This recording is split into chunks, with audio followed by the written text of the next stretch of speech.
సొదొమ గొమొర్రా ఇది కేవలం బైబిల్లోని కథలు అంటారు చాలామంది. ఇది కల్పన కాదు, కాలం దాచలేనంత పెద్ద సాక్ష్యం ఈ భూమే. జోర్దాన్ దేశంలో డెడ్ సీ ప్లెయిన్ దగ్గర కొత్తగా వెలుగులోకి వచ్చిన టాల్ ఎల్ హమామ్ అనే పురాతన నగరం 2000 సంవత్సరాల క్రితం 50,000 మంది పైగా జనాభాతో అత్యంత అడ్వాన్స్ సివిలైజేషన్గా ఉండేది. అక్కడ భవనాలు, కోటగోడలు, మార్కెట్లు, నీటి వ్యవస్థలు, వ్యవసాయం అన్నీ ఉన్నా ఒక్కరోజు అన్నీ తక్షణమే నశించిపోయాయి. ఈ సైడ్ నుంచి ఆర్కియాలజిస్ట్ తవ్వకాల్లో కనుగొన్నవి చూడండి. ఇటుకలు నీళ్ళలా కరిగాయి, రాళ్ళు గాజులా మారాయి, ఇసుక కూడా గ్లాసులా మారింది. భూమిలో గంధకం, కార్బన్ అత్యధికంగా ఉంది. మానవ అవశేషాలు కాలిపోయిన స్థితిలో ఉన్నాయి. సైంటిస్ట్ చెప్పింది ఏంటంటే అక్కడ ఉష్ణోగ్రత 2000 డిగ్రీ సెల్సియస్ నుంచి 2500 డిగ్రీ సెల్సియస్ కంటే ఎక్కువ. ఇంత వేడి యుద్ధం సాధారణ అగ్నిపర్వతం వల్ల రావడం అసాధ్యం. ఇది న్యూక్లియర్ లెవెల్ హీట్. వాళ్ళ కన్క్లూజన్ ఏంటో తెలుసా? ఒక massive matter or cosmic air burst భూమిని తాకే ముందు ఆకాశంలో పేలింది. మొత్తం నగరాన్ని కరిగిపోయేలా నశించింది.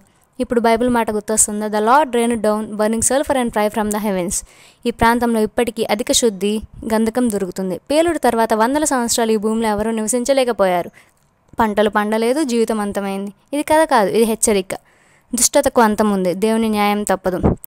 The Bible is real and the Sodom and Gomorrah is the warning.